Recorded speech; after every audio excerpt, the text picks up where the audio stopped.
कुमार और आप हमारे साथ जुड़ चुके हैं डेली करंट अफेयर्स बुलेटिन में। डेली करंट अफेयर्स बुलेटिन में आज हम जिन विषयों पर चर्चा करने वाले हैं उसका शीर्षक है साउथ कोस्ट रेलवे, यूएन, राष्ट्रीय विज्ञान दिवस, विशेष, विविध और फिर अंत का जो हमारा सेशन होता है क्वेश्चन आंसर, फिर हम उसकी बात करेंगे। दोस्तों तो आइए शुरू करते हैं आज का डेली करंट अफेयर्स बुलेटिन।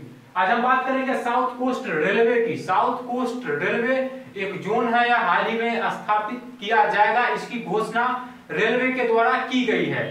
तो जानते हैं कि साउथ कोस्ट रेलवे है क्या।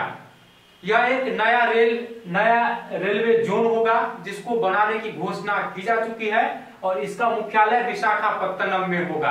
आंध्र प्रदेश रिकोनाइजेशन एक्ट 2014 के द्वारा इस जोन का निर्माण किया जाएगा। आपको पता होगा कि अभी पूरे हिंदुस्तान में 17 रेलवे जोन है और उन 17 रेलवे जोन के तहत छोटे छोटे डिवीजन होते हैं। तो यह जो साउथ कोस्ट रेलवे बनेगा इसका मुख्यालय विशाखापत्तनम में होगा और यह विशेष मतलब स्पेशली यह बनाया जा रहा है आंध्र प्रदेश के लिए। आपको पता हो कि आंध्र प्रदेश और तेलंगाना दोनों का विभाजन हुआ है, तो यह साउथ कोस्ट रेलवे एक अलग मुख्यालय बनेगा, इसकी घोषणा रेलवे ने की है और यह आंध्र प्रदेश के लिए होगा। दोस्तों अब हम बात करेंगे यूएन के बारे में। यूएन के बारे में फिर हम आपसे बात कर रहे हैं, क्यों, इसके पीछे रीजन क्या है। तो यूएन की चर्चा हम इसलिए कर रहे हैं क्योंकि यूएन में अमेरिका, फ्रांस और ब्रिटेन ने जैश ए मोहम्मद के बारे में आप जानते होंगे। जैश ए मोहम्मद एक आतंकी संगठन है जिसको पाकिस्तान पनाह देता है, पाकिस्तान की सेना पनाह देती है और पाकिस्तान का जो खुफिया तंत्र है, खुफिया एजेंसी है, वह जैश ए मोहम्मद को पनाह देती है। अमेरिका, ब्रिटेन और फ्रांस ने एक प्रस्ताव लाया है। इस प्रस्ताव के तहत इन तीनों देशों ने कहा है कि जैश ए मोहम्मद को बैन किया जाए और जैश ए मोहम्मद के साथ इसका जो सरगना है, इसका जो मुखिया है जिसका नाम है मसूद अजहर, उस पर प्रतिबंध लगे और वह हथियार खरीदता है, दूसरे देशों की यात्रा करता है, इस पर भी प्रतिबंध लगे। अब जब हम यूएन के बारे में चर्चा कर रहे हैं तो यूएन का पूरा नाम होता है यूनाइटेड नेशन, संयुक्त राष्ट्र। ठीक, अब हम बात करेंगे राष्ट्रीय विज्ञान दिवस के बारे में। जी हाँ दोस्तों, 28 फरवरी को राष्ट्रीय विज्ञान दिवस मनाया गया। 28 फरवरी को हम वीडियो लेकर के नहीं आए थे, लेकिन इसलिए हम आज आपको बता देते हैं। राष्ट्रीय विज्ञान दिवस प्रत्येक साल 28 फरवरी को मनाया जाता है। अब हम यह जानेंगे कि 28 फरवरी को ही विज्ञान दिवस क्यों मनाया जाता है। भारत के एक वैज्ञानिक हुआ करते थे, उनका नाम था सीवी रमन। सीवी रमन ने रमन प्रभाव की खोज की और यह खोज उन्होंने किया था 28 फरवरी 1928 ईस्वी को। 28 फरवरी 1928 ईस्वी को रमन प्रभाव की खोज के बाद 2 साल बाद इनको नोबेल पुरस्कार से पुरस्कृत किया जाता है, अर्थात इनको 1930 में भौतिकी के क्षेत्र में नोबेल पुरस्कार दिया जाता है। वर्ष 1987 ईस्वी से प्रत्येक साल भारत में राष्ट्रीय विज्ञान दिवस के रूप में 28 फरवरी को मनाया जाता है। प्रत्येक साल राष्ट्रीय विज्ञान दिवस का एक थीम होता है। इस बार भी राष्ट्रीय विज्ञान दिवस का एक थीम है और इस बार का जो विज्ञान दिवस का थीम है वह है science for pupil and pupil for science. दोस्तों राष्ट्रीय विज्ञान दिवस, जब नोबेल पुरस्कार की चर्चा हम किए हैं तो सूचनाओं का ऐसा जखीरा हम आपके लिए लाए हैं जो आपके लिए बहुत ही जरूरी है। अब आप पर यह निर्भर करता है कि आप उन सूचनाओं को कैसे संग्रहित करके रखते हैं। अब जब नोबेल पुरस्कार की बात हुई है तो चलिए इस पर अच्छे से बात हो जाए, क्योंकि किसी भी सूचना के बारे में आधे अधूरे खबर रखना बहुत ही खतरनाक होता है। सबसे पहले हम बात करेंगे कि नोबेल पुरस्कार जो है एक स्वीडन के वैज्ञानिक हुआ करते थे, उनका नाम था अल्फ्रेड नोबेल। उन्हीं के नाम पर प्रत्येक साल नोबेल पुरस्कार दिया जाता है। नोबेल पुरस्कार 6 क्षेत्रों में दिया जाता है: साहित्य, शांति, चिकित्सा, भौतिकी, रसायन और अर्थशास्त्र। भारत में अभी तक 8 व्यक्तियों को नोबेल पुरस्कार से पुरस्कृत किया जा चुका है, जिसमें से सारे क्षेत्रों से कम एक व्यक्ति को तो नोबेल पुरस्कार मिल ही चुका है। अब हम बात करते हैं टैगोर जी हाँ, रविंद्रनाथ टैगोर भारत के पहले ऐसे व्यक्ति थे जिन्हें नोबेल पुरस्कार से पुरस्कृत किया गया था। हम आपको बताते चले कि टैगोर को वर्ष 1913 ईस्वी में नोबेल पुरस्कार से सम्मानित किया गया था और उनको यह नोबेल साहित्य में उनके योगदान के लिए दिया गया था। अब हम बात करेंगे सीवी रमन के बारे में। जी हाँ, जिनके नाम पर विज्ञान दिवस मनाया जाता है। सीवी रमन भारत के वैज्ञानिक थे, भौतिकवेत्ता थे और इनको फिजिक्स के क्षेत्र में, भौतिकी के क्षेत्र में 1930 ईस्वी में भारत रत्न से सम्मानित किया गया था।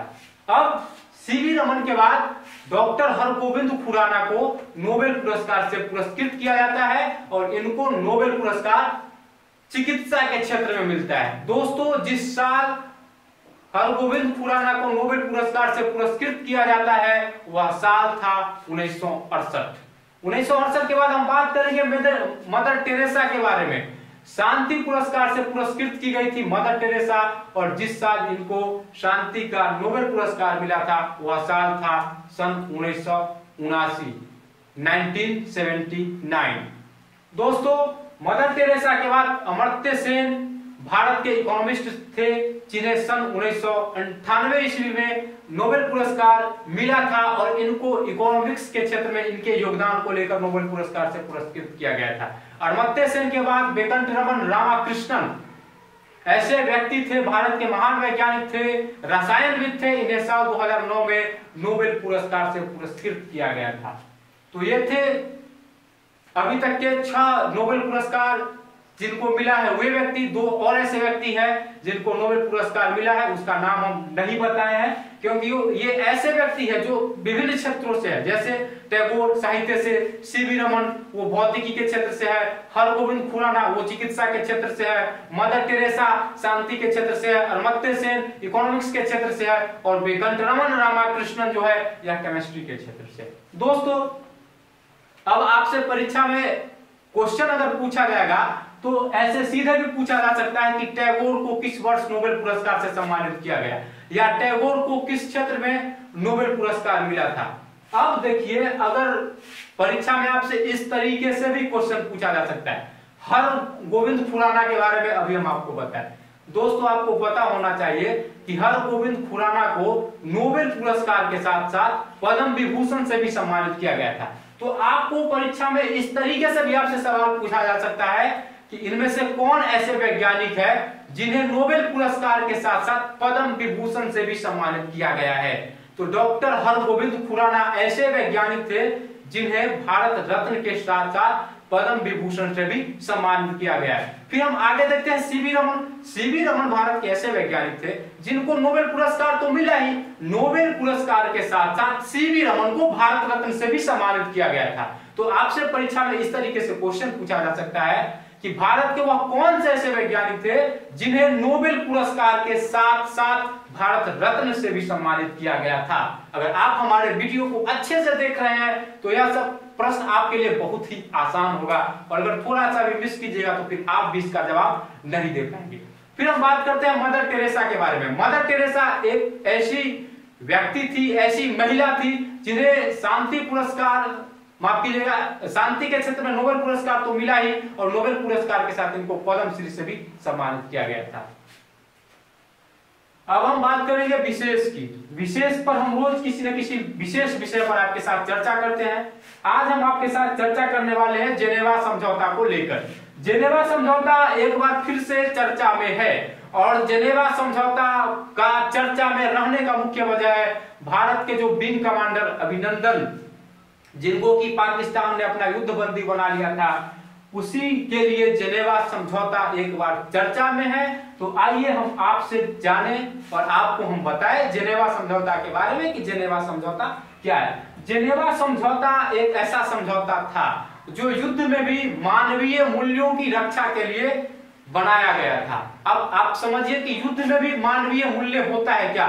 जी हाँ, बिल्कुल, युद्ध में भी मानवीय मूल्य होता है। अगर कोई सैनिक लड़ रहा है, लड़ते लड़ते बेहोश हो गया है, घायल, बहुत ज्यादा घायल अवस्था में हो गया है और अगर वह शत्रु सेना के पकड़ में आ गया है तो शत्रु सेना उसको गोली से नहीं मार सकती है, उसको गिरफ्तार कर सकती है और जब वह सेना शत्रु सेना के द्वारा गिरफ्तार कर लिया जाता है तो जेनेवा समझौता के तहत शत्रु देश का यह कर्तव्य होता है कि वह उसके साथ ज्यादातरी न करे, अमानवीय व्यवहार न करे और उस पर दबाव बनाकर उससे कोई विशेष जानकारी प्रयास करने का प्रयत्न न करे।